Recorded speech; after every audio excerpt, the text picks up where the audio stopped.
Yuk, ada yang tahu nggak sih apa itu beasiswa Bank Indonesia? Beasiswa yang diberikan dari Bank Indonesia, diberikan oleh Oke, Bank Indonesia. Oke, benar. Beasiswa yang diberikan Bank Indonesia, benar banget. Jadi teman-teman, beasiswa Bank Indonesia itu adalah beasiswa prestasi yang diberikan oleh Bank Indonesia untuk mahasiswa dengan pendidikan strata 1 atau S1 di berbagai perguruan tinggi, baik itu negeri maupun swasta. Itu. Next, Kak. Nah, itu ya teman-teman. Nah, kira-kira Mbak kalau apa namanya mahasiswa universitas di Solo tuh boleh nggak sih Mbak daftar beasiswa Bank Indonesia? Ada yang tahu nggak? Boleh nggak sih semua mahasiswa yang mendaftar atau yang berkuliah di universitas di Solo, gitu ya, terkhusus di Solo kita bicaranya, itu boleh nggak sih mendaftar beasiswa Bank Indonesia? Ada yang tahu nggak? Boleh. Pastinya boleh. Boleh. Kesempatan orang banyak.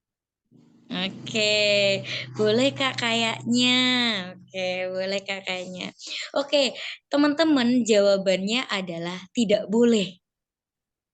Tidak boleh teman-teman. Next, Kak. Jawabannya tidak boleh. Karena nih dari Bank Indonesia itu baru melakukan tanda tangan MOU dengan 5 universitas di Solo. Yang pertama yaitu Universitas 11 Maret, yang kedua UMS atau Universitas Muhammadiyah Surakarta, ketiga adalah UIN kita tercinta, UIN Raden Mas Said, lalu Unisri dan juga UTP. Nah, sebelumnya teman-teman nih FYI buat teman-teman semuanya, UMS dan juga UTP itu baru join gitu apa namanya sebagai penerima beasiswa Bank Indonesia itu sekitar tahun 2021 gitu. Jadi sebelumnya di tahun 2020 itu hanya 3 universitas yang boleh mendaftar beasiswa Bank Indonesia gitu. Nah, masuk ke 2021 bertambahlah universitas yang boleh mendaftar beasiswa ini, yaitu UMS dan juga UTP gitu. Nah, untuk kuotanya teman-teman bisa diperhatikan nih. Tidak semua universitas kuota penerima beasiswa ini itu sama. Jadi untuk UNS itu ada 75 orang yang berhak mendapat beasiswa Bank Indonesia. Untuk UMS itu 75, untuk UIN kita tercinta itu 50, untuk Unisri itu 50 dan untuk UTP 50. Jadi satu universitas itu kuotanya hanya yang ada di PPT ini teman-teman. Terkhusus UIN itu hanya 50 orang. Hanya 50 orang. Tapi nggak apa-apa teman-teman. Nggak apa-apa. 50 orang itu apa ya? Ya kalau kita lihat ya mahasiswa di UIN itu banyak sekali dan yang bisa apa ya? Untuk kuota dari beasiswa BI sendiri itu hanya 50 gitu. Jadi dari sini terlihat ya teman-teman semua bahwa persaingannya begitu ketat perihal apa namanya? Pendaftaran beasiswa Bank Indonesia ini gitu. Apakah semua fakultas dan semua jurusan di UIN Raden Mas Said itu boleh mendaftar beasiswa Bank Indonesia? Adakah yang tahu teman-teman? Yuk, yuk, yuk, yuk. Ada yang tahu nggak nih? Boleh nggak sih Mbak? Gitu. Apa namanya? Jurusanku PAI nih Mbak. Boleh nggak sih daftar beasiswa Bank Indonesia? Boleh nggak teman-teman kira-kira? Ada yang tahu nggak? Boleh kayaknya, Kak. Boleh kayaknya Kak. Pebika, oke. Next Kak. Oke teman-teman. Jadi tidak semua fakultas ataupun jurusan itu boleh mendaftar beasiswa Bank Indonesia. Jadi seperti yang teman-teman lihat di slide PPT gitu ya. Yang boleh mendaftar itu yang pertama adalah Fakultas Syariah. Itu semua jurusan boleh. Lalu FEBI semua jurusan boleh. Dan FUD itu hanya ilmu komunikasi. Nah, di situ saya tulisannya komunikasi Islam, maaf ya, ada sedikit typo. Yaitu ilmu komunikasi teman-teman gitu. Mbak, kenapa kok PAI terus pendidikan bahasa Inggris itu nggak boleh daftar beasiswa Bank Indonesia gitu.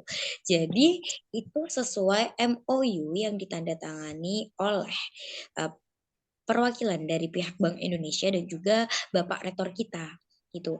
Biasanya beasiswa Bank Indonesia ini itu ditujukan untuk jurusan-jurusan yang berkaitan dengan perbankan atau Bank Indonesia gitu.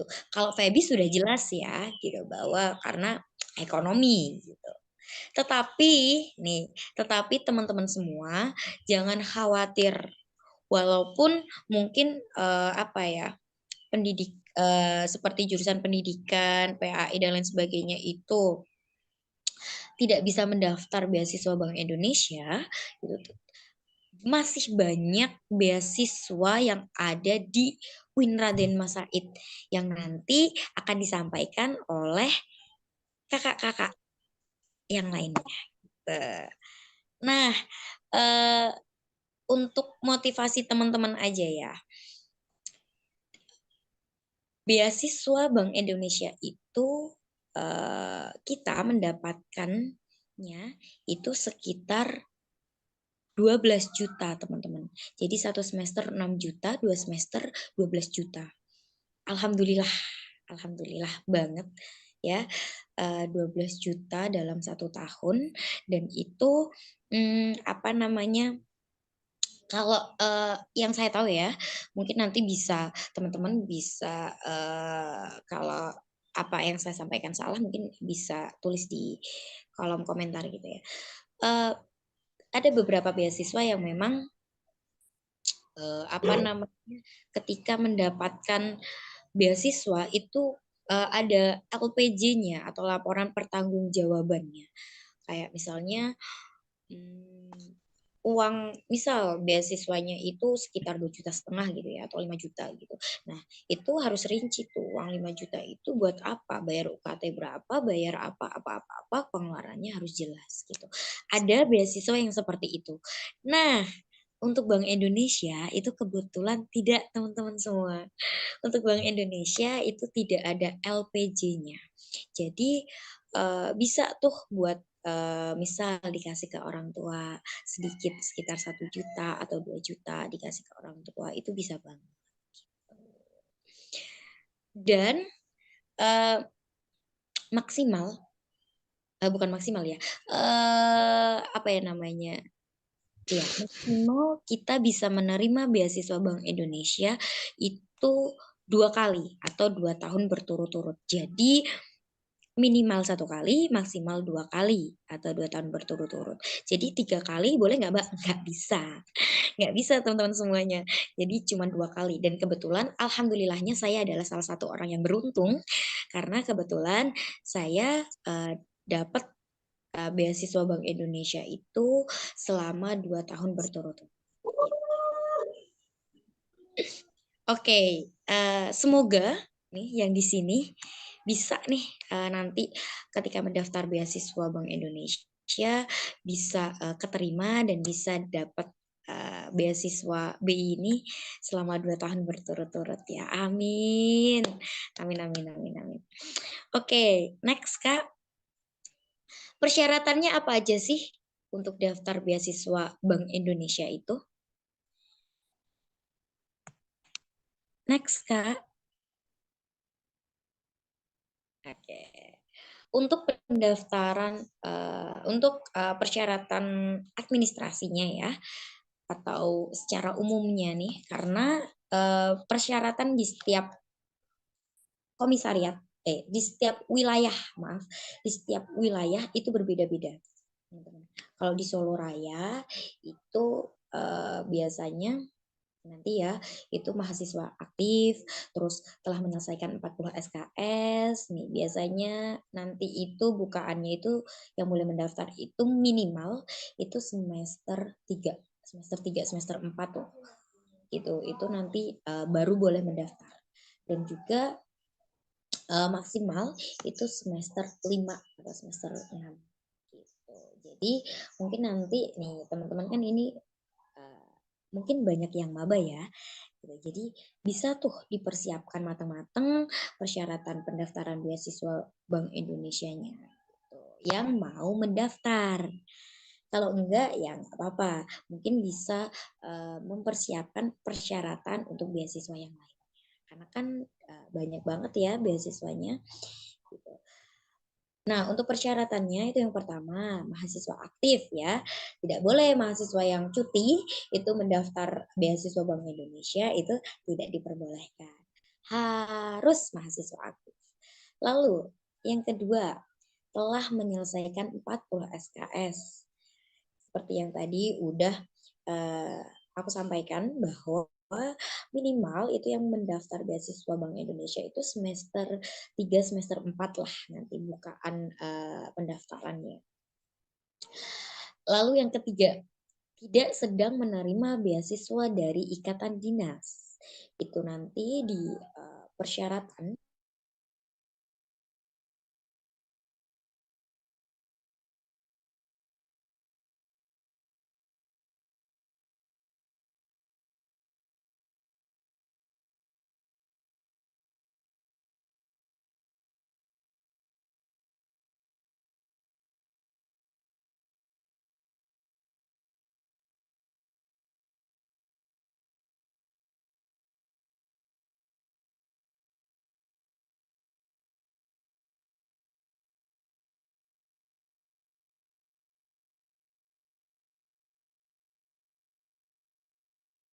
Cek Mbak Liana.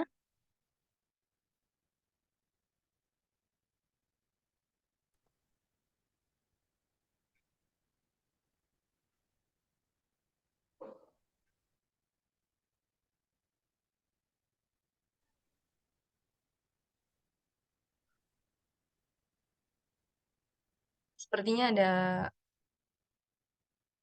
gangguan teknis, teman-teman. Kita tunggu sebentar. Oke, maaf teman-teman keluar sendiri. Oke, bisa dilanjut Kak Ya, Sofia. silakan Mbak. Oke, oke tadi memiliki pengalaman dalam kegiatan sosial ya teman-teman. Mbak, kenapa kok harus punya pengalaman dalam kegiatan sosial? Karena teman-teman semua, nanti ketika kita mendapat beasiswa ini gitu, nanti kita dituntut untuk bisa terjun dalam masyarakat sebagai istilahnya apa ya? Bahasa kerennya itu duta Bank Indonesia. Kita apa namanya? Terjun ke masyarakat untuk memperkenalkan produk-produk Bank Indonesia. Salah satunya seperti KRIS atau QRIS gitu ya. QRIS gitu. Nah, itu nanti kita benar-benar ketika menerima Bank Indonesia beasiswa ini benar-benar dituntut untuk bisa berkomunikasi dengan masyarakat karena kegiatan di Bank Indonesia itu banyak sekali yang melibatkan masyarakat gitu. Jadi siap-siap. Biasanya ini nanti kita ditanyain ketika sudah di tahap wawancara. Yang wawancara itu nanti dari pihak Bank Indonesia, teman-teman. Biasanya ditanya, kamu aktif nggak di organisasi kemasyarakatan? Karena nanti berkaitan nih dengan beasiswa ini karena nanti ketika kamu dapat beasiswa Bank Indonesia gitu ya, kamu harus siap untuk terjun ke masyarakat untuk memperkenalkan Bank Indonesia, produk-produk di Bank Indonesia dan lain sebagainya kayak gitu. Itu nanti di tahap wawancara teman-teman ditanyakan oleh pihak Bank Indonesia. Mbak, organisasi sosial atau kemasyarakatan tuh kayak apa sih, Mbak? Kayak Karang Taruna lah contohnya, gitu. Karang Taruna tuh, salah satu organisasi kecil dalam masyarakat, gitu. Kalau teman-teman aktif di situ, insya Allah kok, apa namanya, itu bisa jadi salah satu pengalaman organisasi yang bisa nanti ditawarkan, kepada Bank Indonesia. Nah, selanjutnya adalah bersedia berperan aktif mengelola serta mengembangkan komunitas penerima beasiswa Bank Indonesia atau GENBI, yaitu Generasi Baru Indonesia, dan berpartisipasi dalam kegiatan BI. Jadi, FYI buat teman-teman semua, ketika kita menerima beasiswa ini gitu, nanti akan ada komunitas yang menampung kita. Namanya adalah beasiswa Bank Indonesia. Seperti CV saya yang tadi sudah dibacakan oleh MC kita gitu, Kak Sofia gitu, bahwasanya saya dulunya adalah Kadif atau Kepala Divisi Pendidikan Genbi, yang mana itu tadi bahwa Genbi adalah komunitas penerima beasiswa Bank Indonesia. Nanti di situ teman-teman kita dimasukkan di berbagai jenis divisi. Divisinya apa aja? Ada divisi pendidikan, divisi kesehatan, divisi apa namanya lingkungan hidup, terus habis itu divisi humas kayak gitu. Jadi banyak teman-teman. Nanti di situ kita belajar berorganisasi, kita belajar untuk mengembangkan skill, terutama soft skill kita, mengembangkan public speaking kita. Kita dituntut untuk apa ya namanya, mengeluarkan ide-ide kita, mengembangkan kreativitas kita dalam proker yang telah kita persiapkan di masing-masing divisi kayak gitu. Nah, di sini kan berperan aktif. Mbak, emang diawasi ya Mbak sama Bank Indonesia? Kita aktif enggaknya di Genbi? Diawasi teman-teman. Sangat-sangat diawasi. Jadi nanti teman-teman semua, ketika kita sebagai penerima Bank Indonesia, penerima beasiswa Bank Indonesia, maaf, nanti dari kita kan masuk ke Genbi. Di Genbi itu nanti kita ada pembina teman-teman. Nah, pembinanya itu nanti dari Bank Indonesia, pegawai Bank Indonesia. Itu nanti biasanya ada, kalau kemarin itu ada 3 orang pembina. Pembinanya 3 orang. Itu nanti teman-teman di setiap komisariat itu kan ada ketua ya. Jadi nanti mereka pembina ini berkomunikasinya itu lewat ketua komisariat. Nanti mereka ada rapat ditanya, kira-kira dari UIN namanya ini, seset 50 nama, siapa yang nggak aktif? Nanti dari ketua itu tanya ke kadifnya, kadif di masing-masing unifnya. Kalau saya kan kemarin jadi kadif pendidikan. Kak Li, kira-kira di pendidikan yang dari UIN yang nggak aktif tuh siapa Kak Li? Nah, nanti saya nyetorin nama. Ini. Alasannya gini. Nah, nama itu nanti dikip tuh sama ketua komisariat dan disampaikan ke pembina. Nah, dari pembina kan itu udah nerima apa namanya nama-nama ya, nama-nama yang gak aktif. Itu nanti teman-teman kalian apa namanya diadakan Zoom meeting sama pembina. Gitu. Biasanya Zoom meeting bareng atau bukan face to face, satu-satu nih Zoom meeting sama pembina. Ditanya, kenapa kok nggak aktif? Gini, dan lain sebagainya. Gitu. Nanti dari situ ada catatan tuh dari pembina. Oh oke. Ini dulu apa namanya nggak aktif di Genbi gitu ya. Di Genbi nggak aktif, nanti ketika dia daftar lagi gitu, kemungkinan teman-teman nggak bakal keterima lagi. Karena apa? Karena catatan dari pembina itu. Jadi kenapa kok persyaratan pendaftaran beasiswa adalah berperan aktif di Genbi? Salah satunya adalah itu teman-teman semua.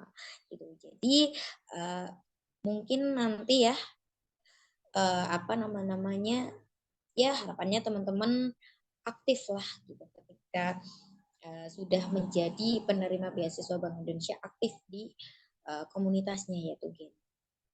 Tuh. Terus next, Kak. Nah, apa aja sih yang perlu dipersiapkan dari diri kita?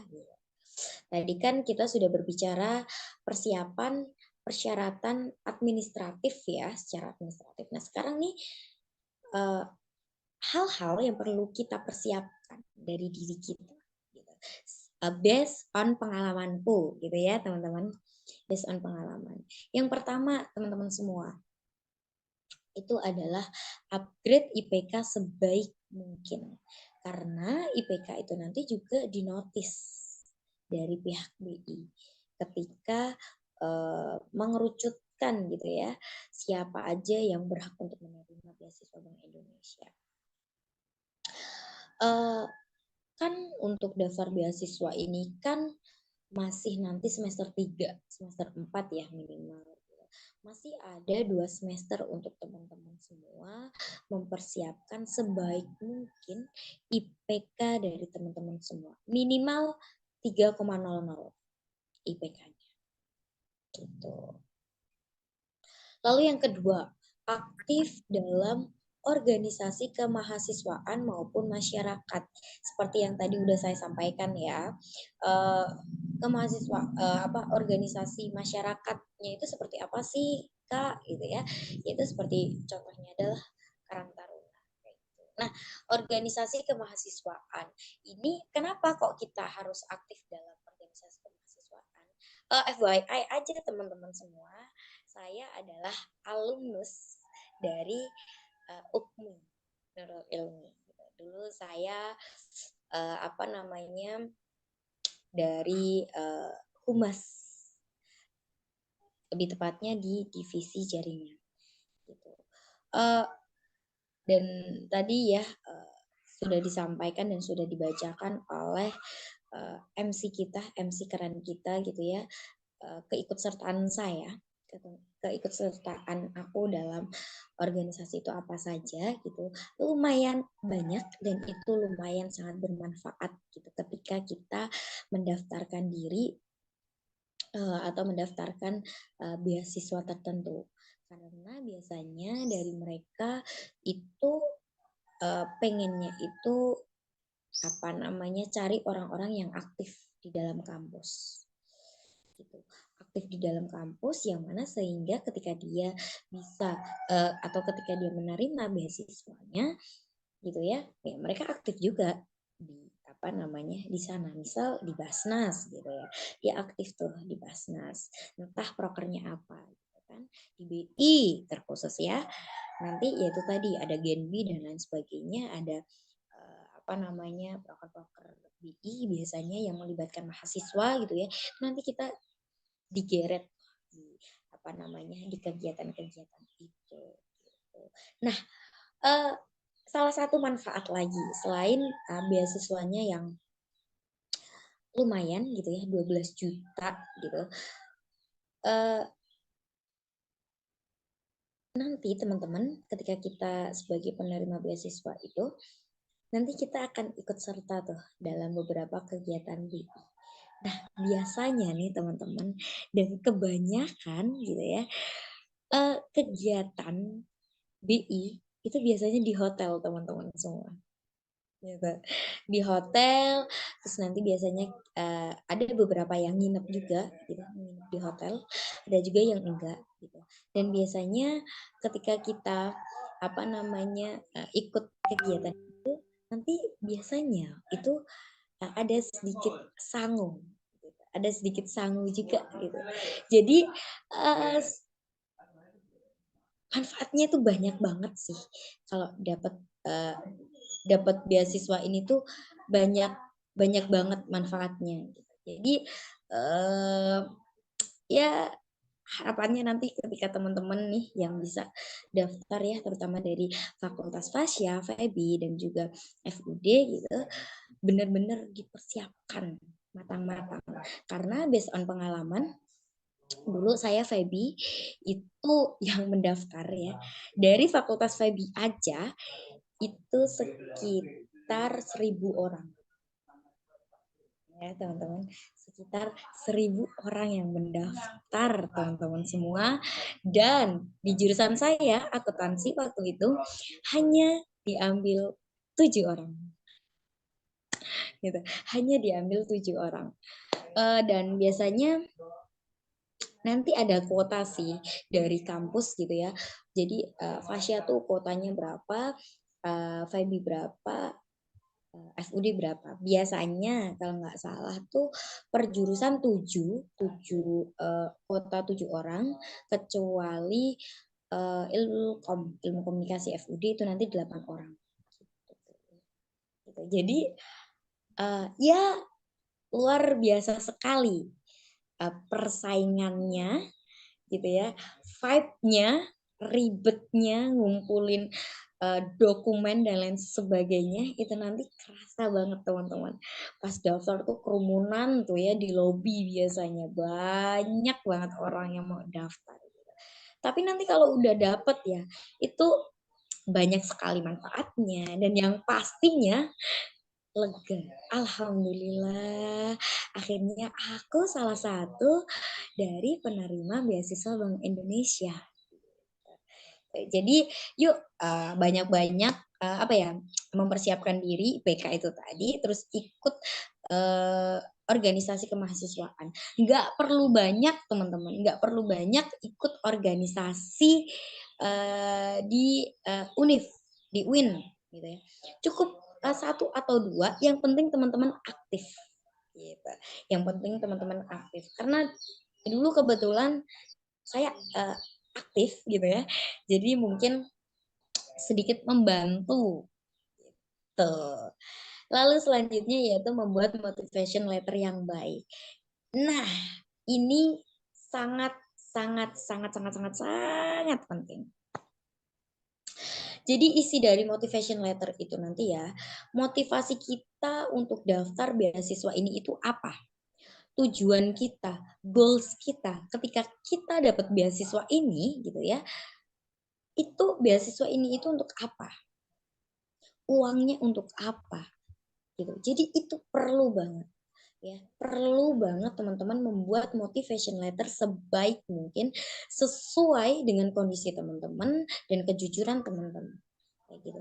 Karena beda ya teman-teman ketika kita bikin motivation letter kopas di apa namanya Google, dan juga based on kondisi kita gitu ya, itu sangat-sangat berbeda gitu. Dan dari pihak BI pun juga bisa menilai gitu. Oh, ini apa namanya kopi nih dari Google, atau ini kayaknya bau-baunya dibuatin orang gitu. Itu kelihatan teman-teman, sangat-sangat kelihatan. Lalu selanjutnya yaitu persiapkan tahap wawancara dengan baik. Untuk UIN Raden Mas Said, tahap wawancara itu hanya nanti dari Bank Indonesia, dari pihak BI. Jadi nanti setelah lolos dokumen gitu ya, nanti yang lolos itu kita melakukan tahap wawancara dengan pihak BI. Biasanya nanti 1 persatu. Sekarang nih, sekarang tuh ada tes tertulisnya teman-teman. Sebelum tahap wawancara itu ada tes tertulis. Tes tertulis ke bank sentralan dan juga tentang ekonomi Indonesia secara umum, kayak biasanya kebijakan moneter, kebijakan fiskal, terus nanti proker BI dan lain sebagainya gitu-gitu. Nanti ada ujian tertulisnya. Tetapi lolos gak lolos ujian tertulis itu nggak ngaruh. Jadi nanti ujian tertulis itu satu paket dengan tahap wawancara. Setelah ujian tertulis itu nanti langsung tahap wawancara biasanya gitu. Kalau ujian tertulis itu serempak. Kalau tahap wawancara, iya serempak, tapi nanti ada sesi-sesinya. Gitu. Oh, misal Liana sesinya itu nanti sama Pak Kuncoro gitu ya. Pak Kuncoro nanti jam segini. Gitu, nanti ada sesi-sesinya. Jadi 1 persatu untuk tahap wawancara. Beruntunglah kita gitu ya dari UIN Raden Mas Said tahap wawancaranya hanya dari pihak BI gitu. FYI buat teman-teman semua dari Unisri tahap wawancaranya sebelum mereka wawancara di apa namanya BI, di wawancara BI, mereka diwawancara dulu nih dari universitas gitu. Jadi mereka ada 2 tahap wawancara. Tahap wawancara dengan UNIF dan juga tahap wawancara dengan pihak BI gitu. Dan kalau dari UIN Raden Mas Said untuk sesi wawancaranya itu hanya dari Bank Indonesia. Nah, yang terakhir yang paling penting dan yang paling utama yaitu berdoa dan meminta restu kepada orang tua. Itu teman-teman sangat-sangat berpengaruh. Doa orang tua itu sangat berimpact ketika kita direstui dengan orang tua, apapun itu, kegiatan apapun itu, ataupun kita ingin lomba ataupun mendaftarkan beasiswa gitu ya. Ketika kita mendapat restu dari orang tua itu lega dan hati itu tenang dan kita melakukan kegiatan itu pun enak gitu, lancar gitu. Jadi jangan lupa gitu ya, tidak hanya ketika mendaftar beasiswa gitu ya, tetapi semua kegiatan kalau bisa kita minta izin orang tua dan minta doa restu kepada orang tua. Gitu. Next, kakak, kayaknya ini slide terakhir ya. Iya, benar sekali. Benar sekali. Jadi itu semua based on pengalaman saya selama sebagai penerima beasiswa Bank Indonesia gitu. Untuk sesi selanjutnya saya serahkan kepada MC kece kita